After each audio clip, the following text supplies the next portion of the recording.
On Monday, 64 people were arrested at UC San Diego as police worked to clear this pro-Palestinian encampment on campus. We did confirm that 40 of them were students. ABC 10 News was in the middle of all of that, bringing you live coverage throughout the day. Now, for the most part, the protesters were detained peacefully. UC San Diego confirmed that some of the students who were arrested have been placed on interim suspension.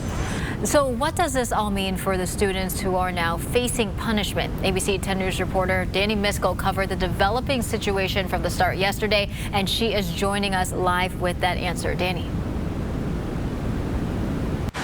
Well, Mel, I actually reached out to UC San Diego to see if they could clarify what interim suspension means. Does it mean that it could potentially be turned to expulsion? Do these students face not being able to graduate? Those are all answers that we are still waiting to hear back from. Now, we have some more updates between this location where the lawn where the encampment was originally and where everything was cleared out. We know that the protest then moved over towards the Price Center, which is down in that corridor section. The chancellor says that there were two minor injuries. Now, one of them may be the Imam and the director of the Islamic Center of San Diego, who says that he was pepper sprayed during the protests. I was like, shame on you. How could you do this?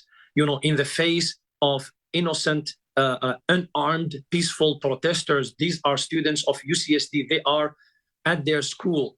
And I started shaming them for doing that. I started asking them to put their guns away. And this is when one of the sheriff officers got his, pepper spray and sprayed me straight to the eyes and to my face. Here are those moments that we caught this time yesterday when protests erupted after the encampment was done being cleared. The protesters first went down towards Price Center, and that's where the 64 who were detained were being processed. The men were then taken to Central Jail, and the women went to Las Colinas. And behind them, protesters followed, demanding their release. I visited the camp several times. Yes, there were students from other campuses. There were community members like me, like an Imam. There were faith leaders from the Jewish community, from the Christian community, all together. We went there, we prayed together. Even we had one of the leaders of the Kumeyaay Nation, of the native indigenous people with us over there, praying and speaking and showing support to the students.